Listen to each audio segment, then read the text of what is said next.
So thank you for joining us today. I am Amy Work with the Indiana Association of Soil and Water Conservation Districts.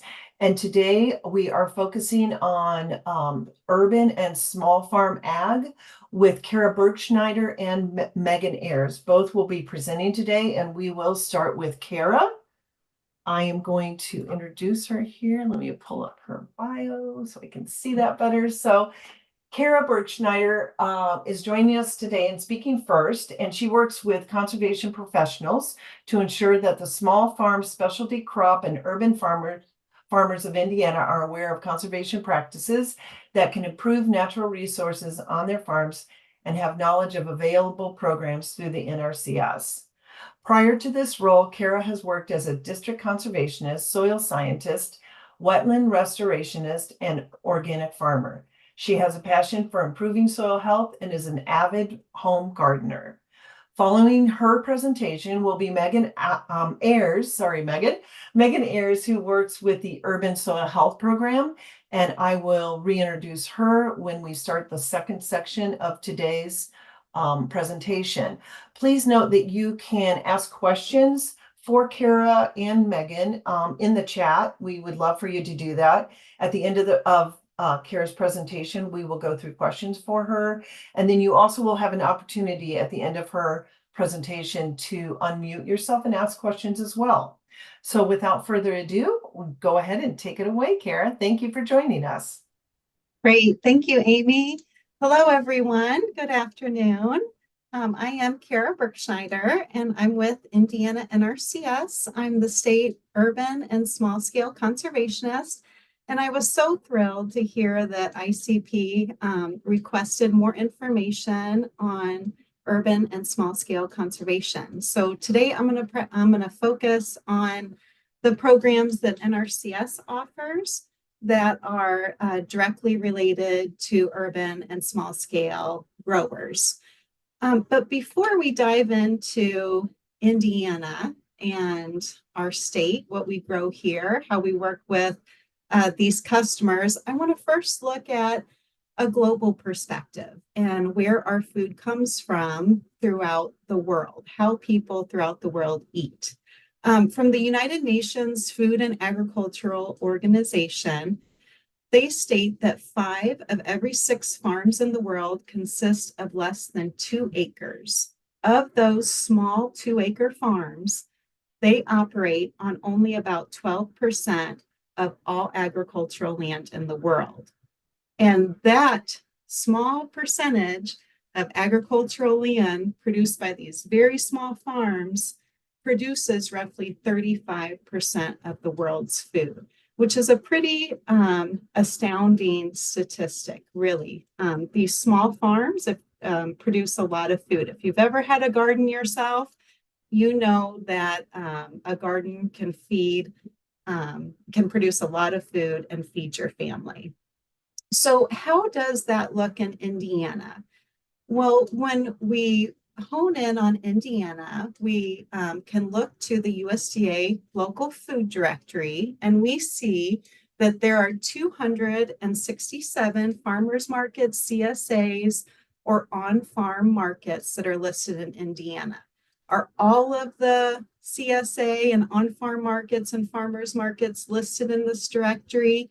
No, they're not. So we actually have more of these in Indiana that is being shown, but we have at least 267. And if you've ever been to a farmer's market, you know that there's not just one farm represented, but multiple farms that are vending. So we have a lot of people growing local produce here in Indiana. Indiana Grown is an ISDA initiative, and they are a membership organization.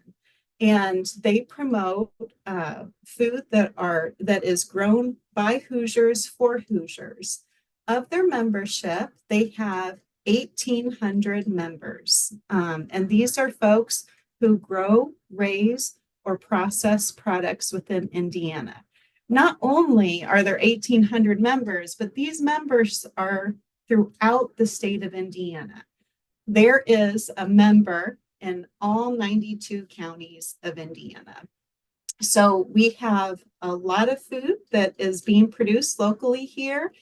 And it's not just being produced on these small farms in urban areas. It's not just in Evansville or Indy or Gary, Fort Wayne. It is throughout the state in rural areas, urban areas, everywhere.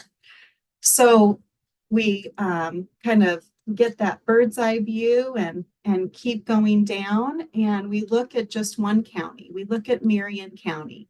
And we see that the Indianapolis Community Food Access Coalition has documented 151 urban farms, community and school gardens, and donation gardens in Marion County. So there is a lot of farms out there, a lot of small farms, a lot of gardens that are happening. Well, we all work in ag, and we know that anytime that people are growing a crop on land that came out of its natural system, what do we have? We have a lot of great things. We have a lot of successes like local food, but we also potentially have some resource concerns that come out of that conversion of land, whether that's newly converted or was converted hundreds of years ago. And that is our arena, right? Is to work with folks to help them improve their natural resources by implementing conservation practices.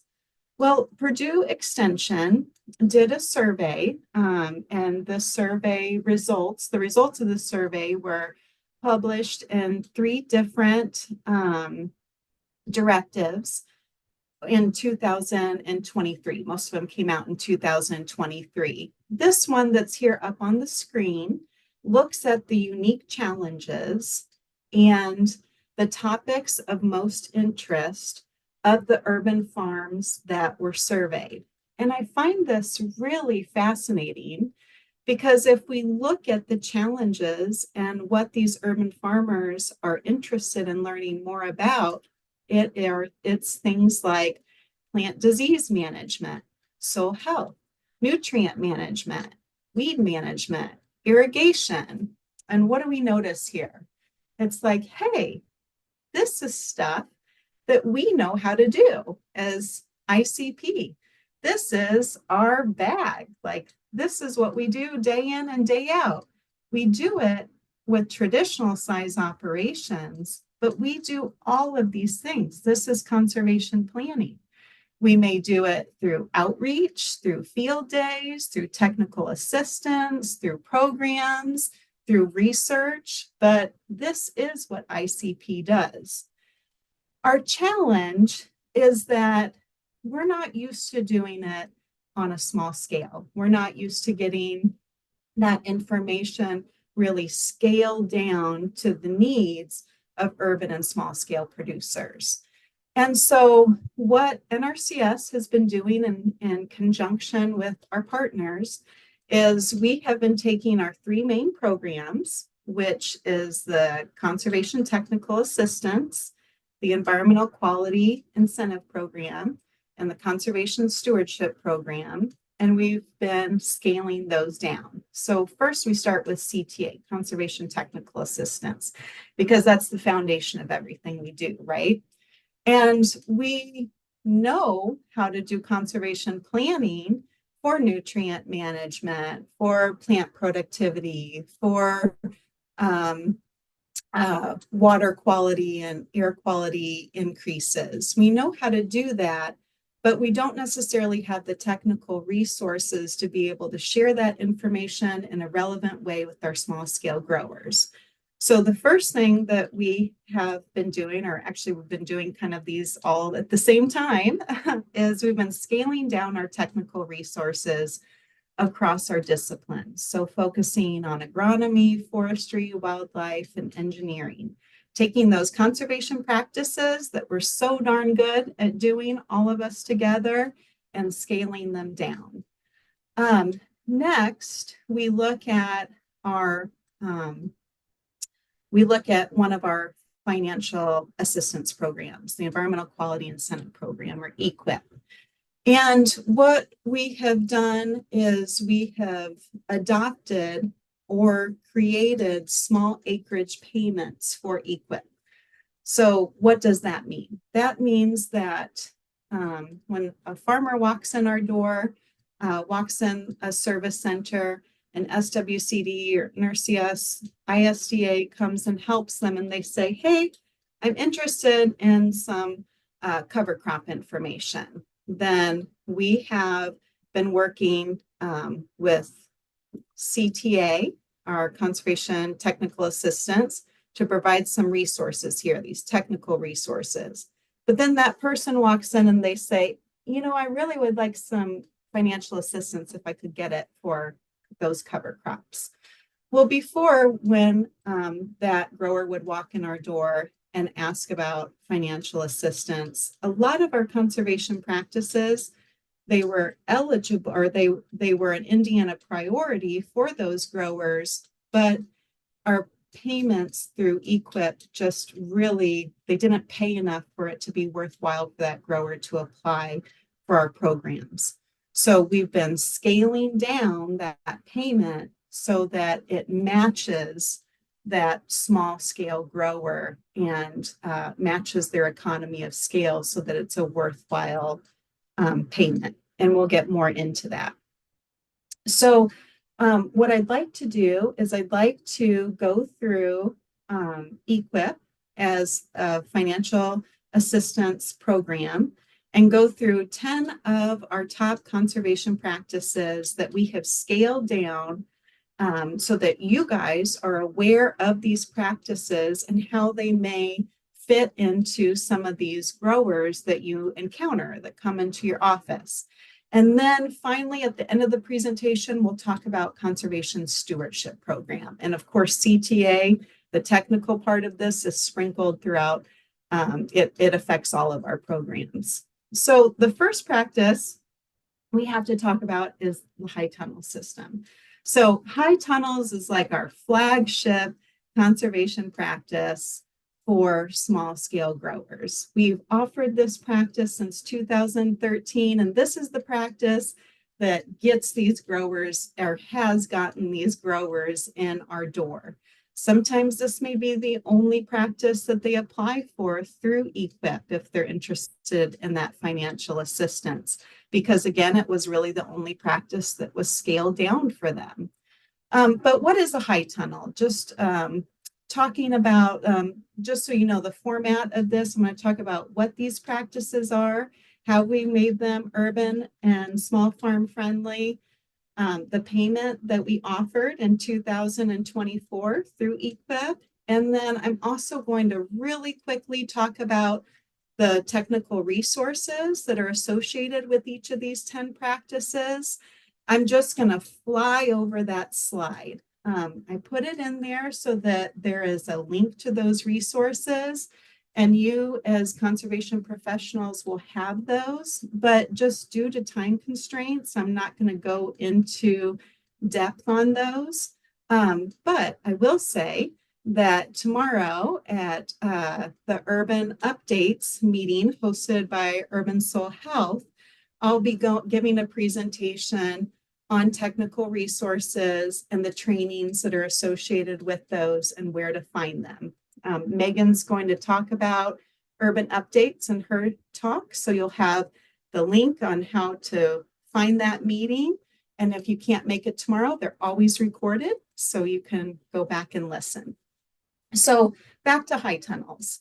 A high tunnel is a covered structure that's at least 6 foot tall in the center, and it's used to improve plant productivity. And that is done by protecting the plants from sun, wind, frost, cold temperatures, and it allows the growing season to extend. So like I said, we've had this practice around for a long time, but we have made it more urban and small farm friendly by now allowing caterpillar tunnels. So we're used to seeing this type of tunnel. This is a Gothic style tunnel. None of the tunnels are permanent structures, but if you've ever seen a high tunnel, or help build one, you know that this tunnel is going to be up for a while. It takes a while to construct and it takes a while to deconstruct. The opposite is so with these caterpillar tunnels. This is a picture over here of a caterpillar tunnel. These are, they give the same benefits as a regular high tunnel, but they are very, very easy to construct. So these can go up in a day. Some people can even do them in a few hours, which makes them easily moved so that you don't have some of the limitations and challenges that happen in a high tunnel over time by that soil not having access to rain and to and being able to flush out. So these tunnels can move easily. They're less expensive to put up. They're easier to put up. They are less sturdy. You can see this does not look as sturdy of a structure as it is over here. But we've opened up this practice to allow the practice to be more flexible for more growers to put up these caterpillar tunnels. We've also allowed flexibility in the type of manufactured kit that a grower selects, so they can get a movable tunnel, a stationary tunnel, a caterpillar tunnel, a Quonset, or a Gothic. Basically, if it's a manufactured kit and it's a high tunnel, then they can use that under this practice. We've increased the payment cap for a larger tunnel. So the payment cap through EQIP is set for a 96-foot long by a 30-foot wide tunnel, which is a really good sized tunnel. It was set at 72 by 30 foot. So we've allowed that increase. Here are a couple of the high tunnel resources that we use and some links to those. And again, I'm just going to fly over these resource slides so that you know these resources are here. And that when you have this slide deck, you can click on those links to find those resources in the future. The next conservation practice that we've scaled down is cover crops. That's like our bread and butter here in Indiana. We love our cover crops. I'm sure you're all familiar with cover crops, but if not, it's a grass, legume, or forb that is planted for season vegetation cover. And we have made this practice small farm friendly by allowing the producer, the grower, to pick their cover crop after they have gone into an EQIP contract. They don't have to do that ahead of time. So it allows that flexibility. We've also created a cover crop tool that for small farms and gardens with our partners at Marion County Soil and Water Conservation District through a contribution agreement. Kevin Allison has created some amazing tools for our small scale growers. And one of them is this cover crop tool. The beauty of this tool is that someone can walk in and they can say, hey, I have 20 50-foot by 3-foot wide growing beds. That's 3,000 square foot. Okay, that's less than 0.1 acres. And they say, I want to plant cereal rye. Can you, I want to plant a cover crop and I'm interested in cereal rye. Can you tell me how much seed I need to get? Well, previously, our cover crop tool only went down to 0.1 acres and it only outputted the amount of seed that we needed in pounds. This new tool has been scaled down and it allows you to put in by the area by square foot, and it gives you the amount of seed that you need to purchase by ounces. So we can give growers real solid technical information on the amount of seed that they need to purchase for their cover crops. Also through that contribution agreement, Marion County SWCD has created some really amazing technical resource documents on selecting, planting, and terminating cover crops for small areas and with small scale tools. If any of you have ever worked with small scale growers and EQIP application, either personally or talked with them, and they said, yeah, I did cover crops through Equip, and I got a $5 payment. That's literally what we used to pay for 0.1 acres of cover crop.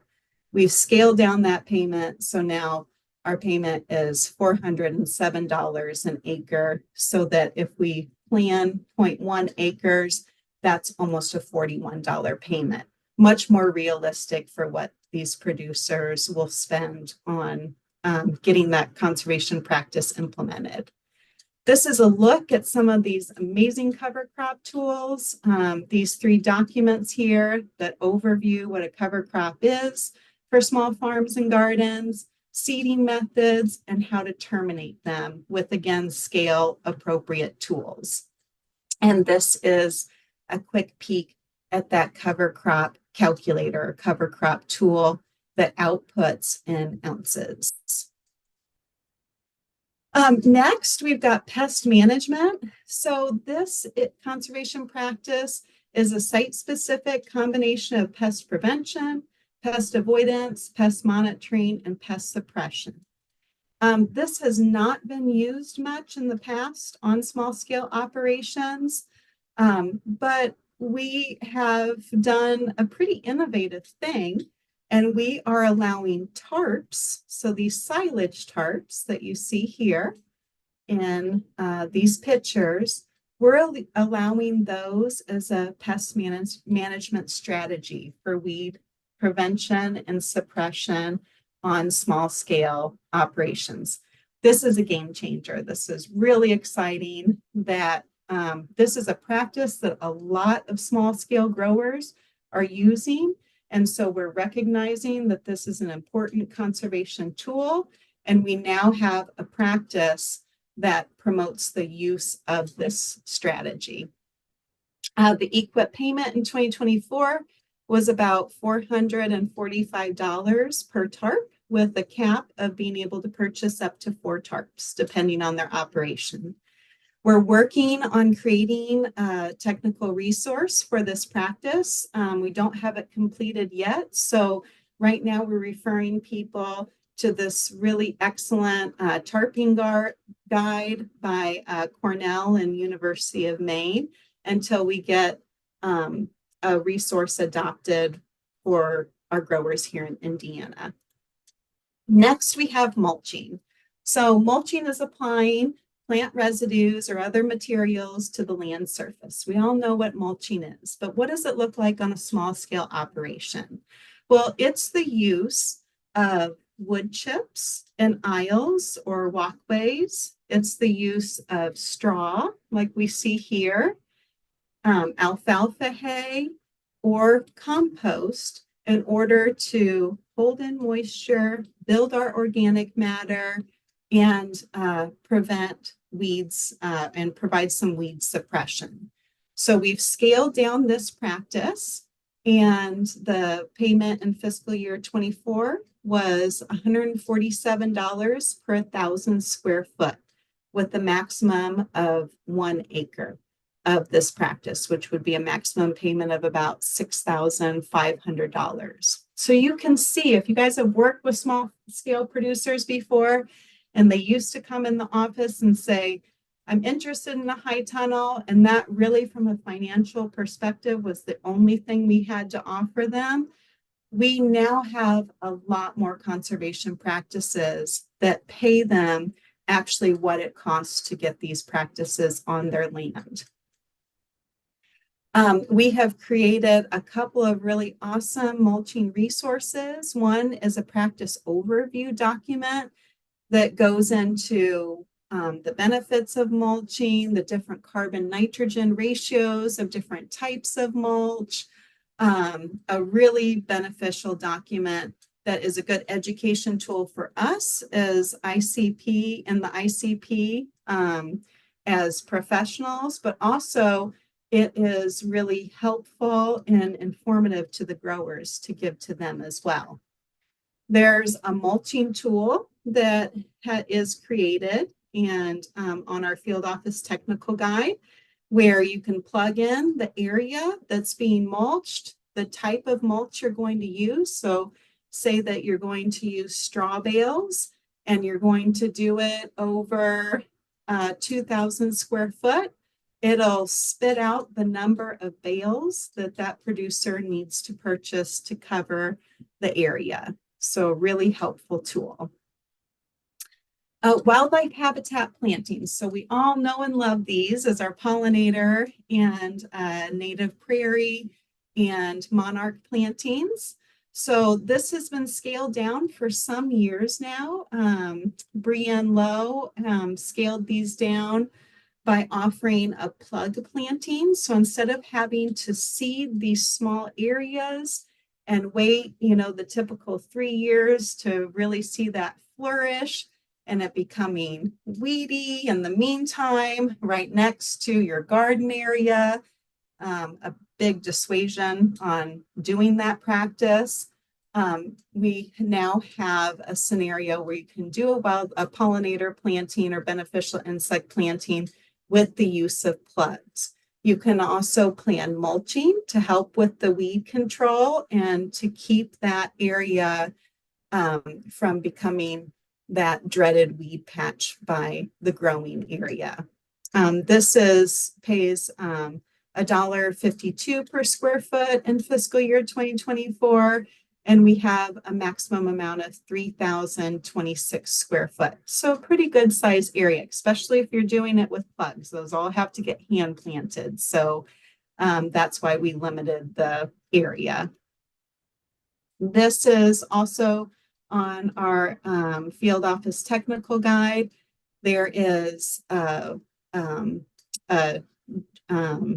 implementation requirement or a job sheet on planting with plugs. And there's a calculator that gives you options for the different plugs to purchase. And it also allows that grower to be able to swap out plugs as needed if something isn't available. Some other great wildlife habitat planting resources on the Marion County SWCD website. Low tunnel systems. So this is a practice that is small farm specific. So we won't see all these practices that I've been talking about have been available to more traditional size operations as well. This low tunnel system truly is a small farm practice. It is a lot like the high tunnel system in that it's a covered structure, but remember with the high tunnel system, it needs to be at least 6 foot tall. This structure needs to be no more than 4 foot tall, so it's shorter. It looks like this here. This is a low tunnel. And it's composed of a structure. So a lot of times it's these hoops, a covering, and an anchor.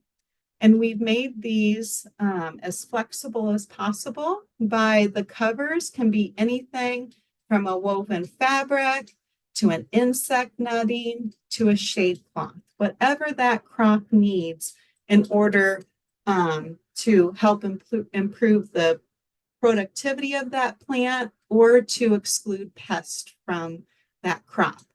The structures and anchors are also really flexible and they can be made from the material best suited for the site.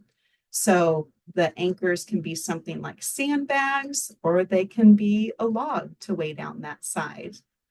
The payment for those is $1.24 per square foot with a maximum amount of 13,024 square foot.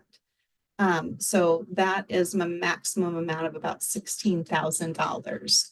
This is another one of those practices that you see on almost every small farm. Low tunnel systems like tarps are really popular conservation practices that are being used and have a huge effect on improving the resources on those farms. So it's nice that we're offering them. There is a practice overview for the low tunnels. We also have a practice called soil carbon amendment. So this is applying finished compost, biochar, a mix of the two, or any other naturally derived carbon source. So things like wool could be added as a soil amendment to increase the organic matter and the carbon in that soil. This is a newer practice, and it does have a pretty good payment. It's about $40 per 1,000 square foot if you're just applying the compost. It's about $45 per square foot if you're doing the mix of compost and biochar. And we are working on getting an implementation requirement for this practice. So that's up and coming. Kind of associated with that, or in the same vein as the composting facility. We've offered composting facilities for a long time, but they've been these really rigorously built and designed structures. So it basically looks like a pole barn without the sides on it. And that's just really too much for our small scale operations. So we've scaled that down, and we're now offering a more appropriately sized and designed composting facility for these operations that they can look like this.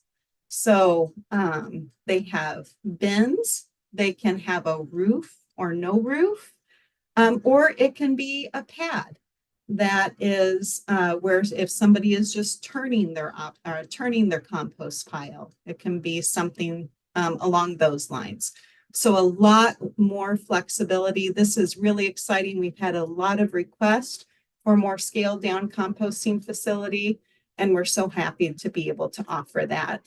Our conservation delivery team, our engineers on that team, will be the ones to design these. And so our resource would be to go to our local NRCS office and work with them and the conservation delivery team to get a drawing for one of these practices.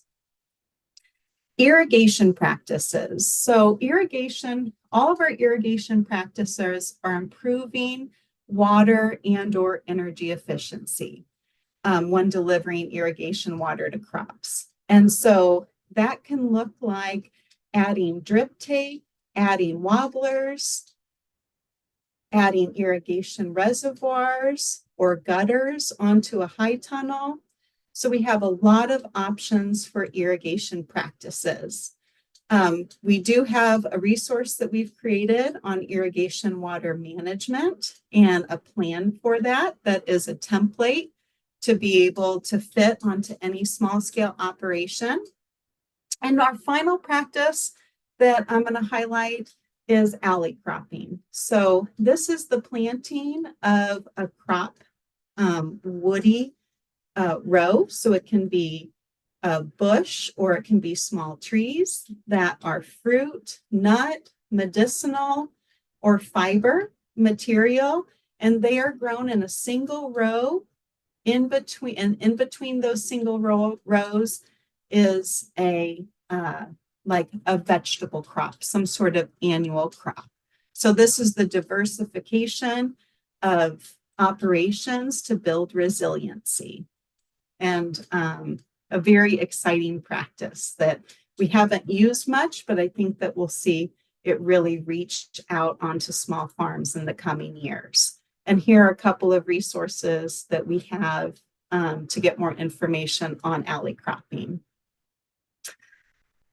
With that, I want to just quickly look at Conservation Stewardship Program. So our Conservation Stewardship Program is different from EQIP, and that it helps a grower build on their existing conservation efforts while also strengthening their operations. So instead of looking at with EQIP, like I have a problem, I want to put a practice on the ground to help that problem. This is more looking at your whole farm and saying that you're going to enhance or build up your conservation that you're already doing on that farm. It is a 5-year contract.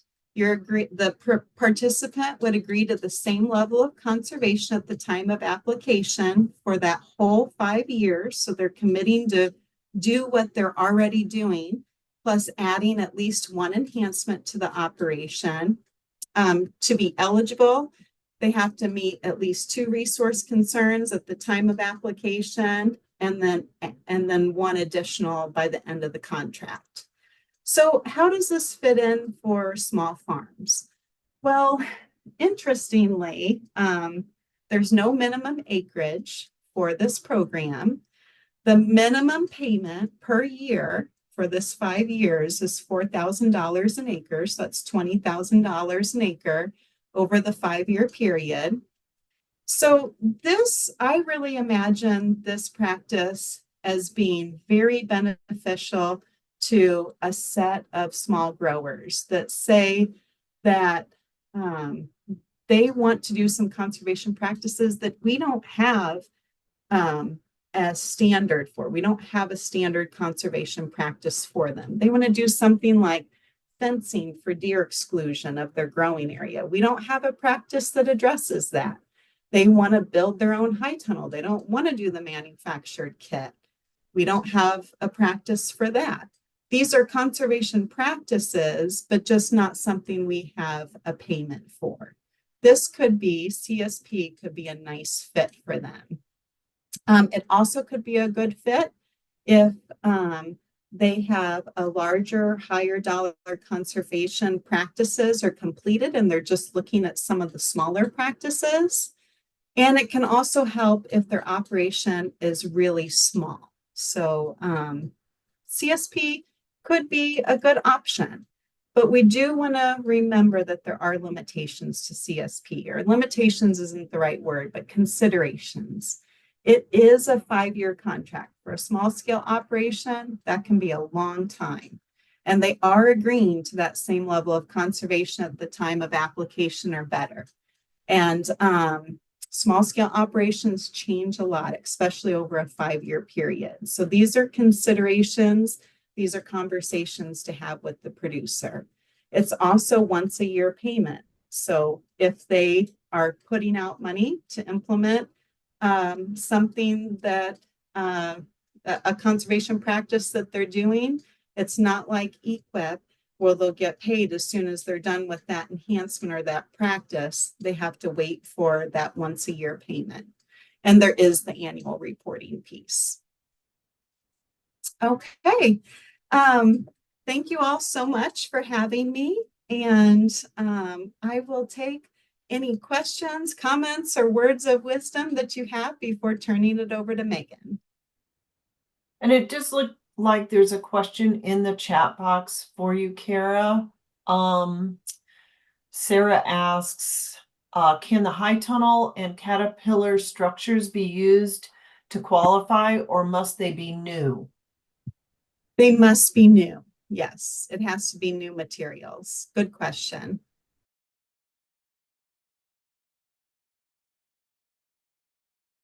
I did want to let everyone know, if you would like a certificate of participation in this training today, in this session, you can request that. And I will put in the chat box a link to the certificate request form.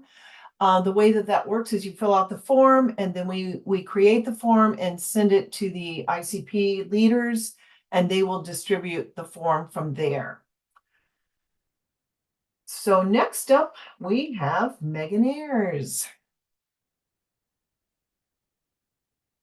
Megan works with the Urban Soil Health Program, as you can see on your screen there. She is the urban and small scale soil health specialist in the Southeast region. She farms her own small scale diversified specialty crops in Jefferson County. Thank you, Megan, for joining us, and take it away. Thanks so much for having me. I really appreciate the opportunity to talk about urban soil health, not only because it's a great resource for both growers and our ICP professionals, but because I've learned a lot working with urban soil health about some of the programs I didn't even know existed for small scale growers. And so I kind of wear 2 hats at my job.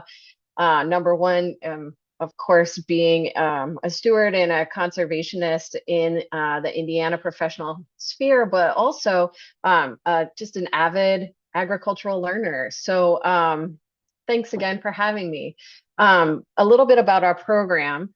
Urban Soil Health is a program that was created in 2020 through a contribution agreement between NRCS and IASWCD, as well as CWI with supporting funds. And our mission, or our walking orders, I should say, were to establish local working groups and build capacity to assist urban and small scale farm clients, as well as supporting local conservation agencies, which is you all.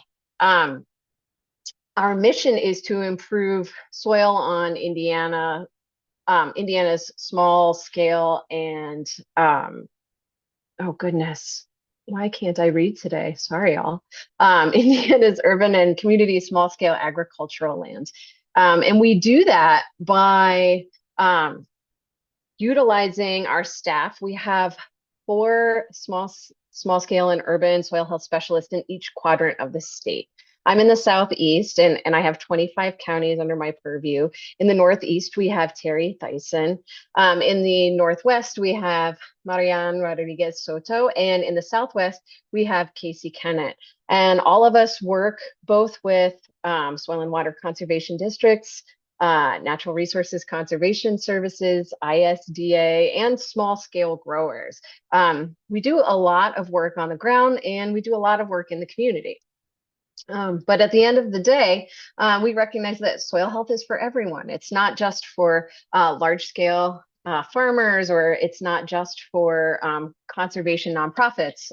All of us have a hand in conservation, and that can start from a really small scale. For instance, just container gardening out of an apartment building's porch, essentially. By engaging in those small scale soil health practices, we can all make an impact, and we truly believe that. And so we want to help our Indiana conservation partners, as well as growers, learn about all of those small scale and urban small scale, soil health practices that we can all work better towards completing.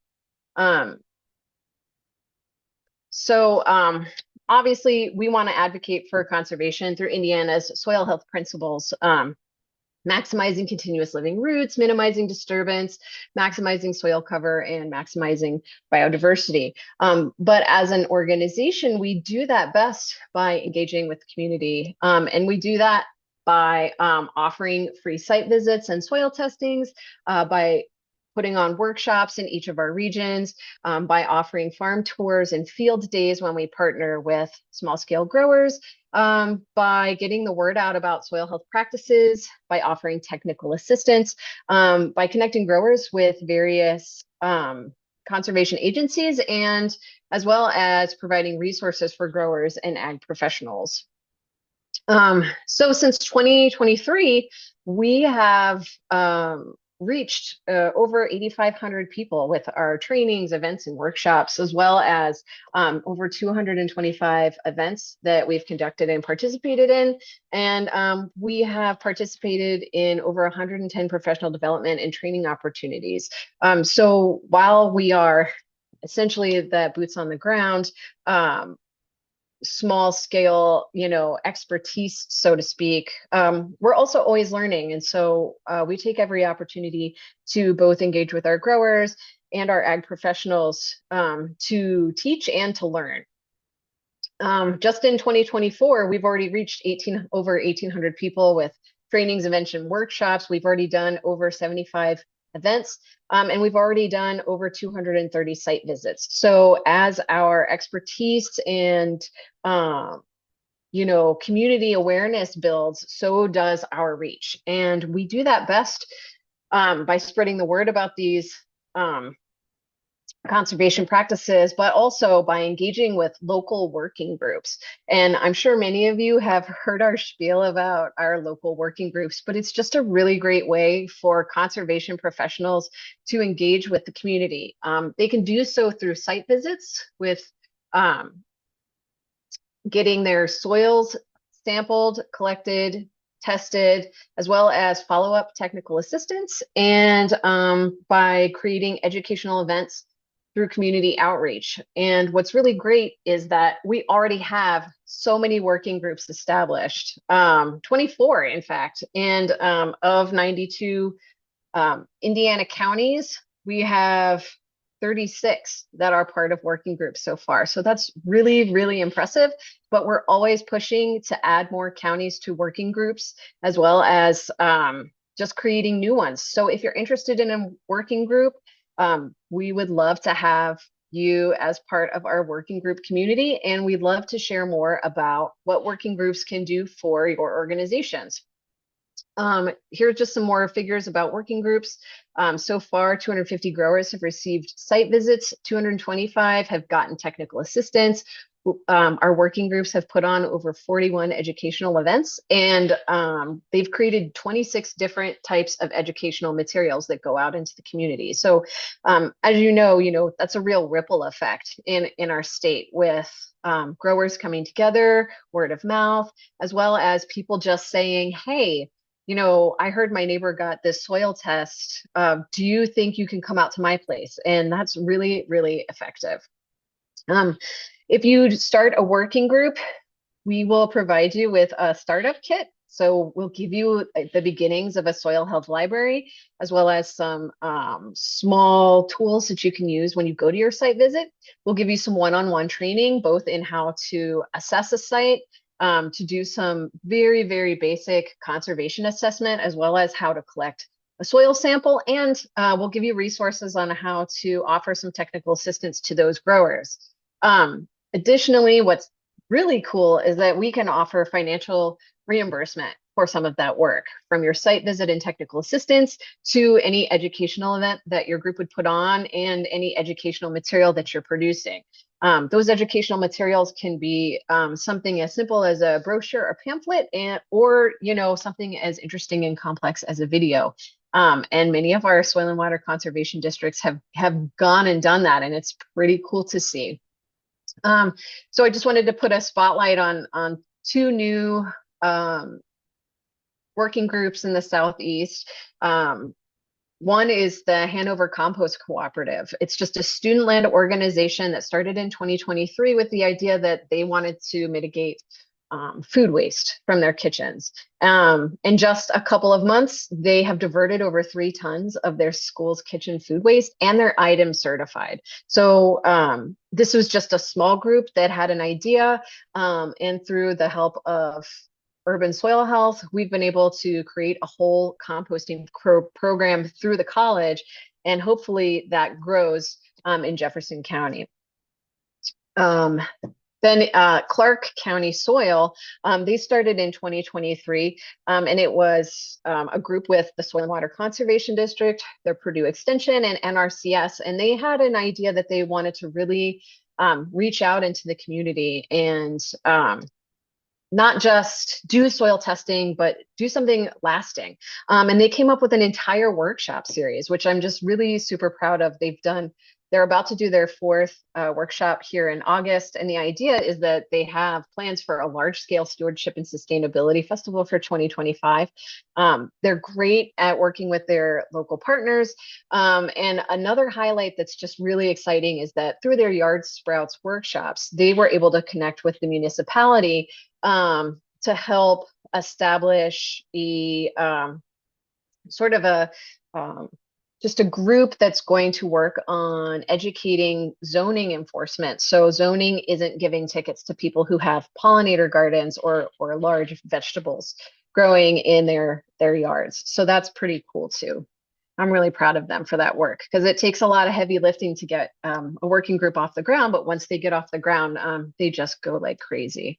Some other training and ICP support that we offer are that in each region, we offer a ICP focused workshop every year. We provide an annual conference that's free to go to. It's called Get the Dirt. We have other resources available online at urbansoilhealth.org. We have a monthly call with technical topics and Q&A with our presenters, which is called Urban Updates. And as specialists, we're available one-on-one to train, support, and offer resources to ag professionals in the field and in the office. So this year, our conference is Get the Dirt. It's going to be October 16th at Hendricks County Fairgrounds. It's from 8:30 to 6:30. It's free. And we're going to have an evening social on farm, which is going to be really fun. Like I mentioned, Cara mentioned earlier, we have a lot of conservation technical assistance on our website. And so you can go to that link and see some of the technical assistance that we offered last year in our 101, 201, 301, and 401 trainings. And then our urban updates call is every second Tuesday from 9 to 10:30. From 9 to 10, we have a technical topic or presenter, and sometimes two presenters, and then a Q&A, and then we do regional highlights for a half hour. That's available via Zoom, and you don't need to register. You can just sign up, and then we send you a link. Additionally, we have a newsletter called Get the Dirt, and that's our monthly newsletter and includes updates by region, grant opportunities, and links to upcoming educational resources. Again, we are not trying to flood your inboxes, but we will send, any update usually about once a month. So you can sign up on our website as well. And then these are just some pictures from community soil health and working group events. Essentially, we want to just meet you where you're at. We want to help you be great conservation partners and great stewards of the land. And one of the way to do that is to get more people involved, right? The more people that know about what we can offer, the more likely they are going to stop into your office and talk to you. The more likely they're going to go to your event, the more likely they are going to attend your native plant sale or something like that. And so we just really enjoy working with the public, providing that, boots on the ground point for access to education from kids to our retirees. We're trying to do events and technical assistance for anyone who's interested in employing any kind of conservation on their land.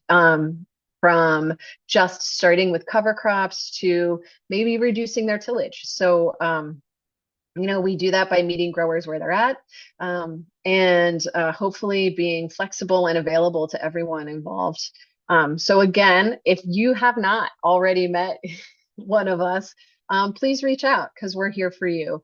And we're really interested in engaging with as many people as we possibly can, getting those working groups established and just supporting your own conservation work in a small scale as we move forward with this program.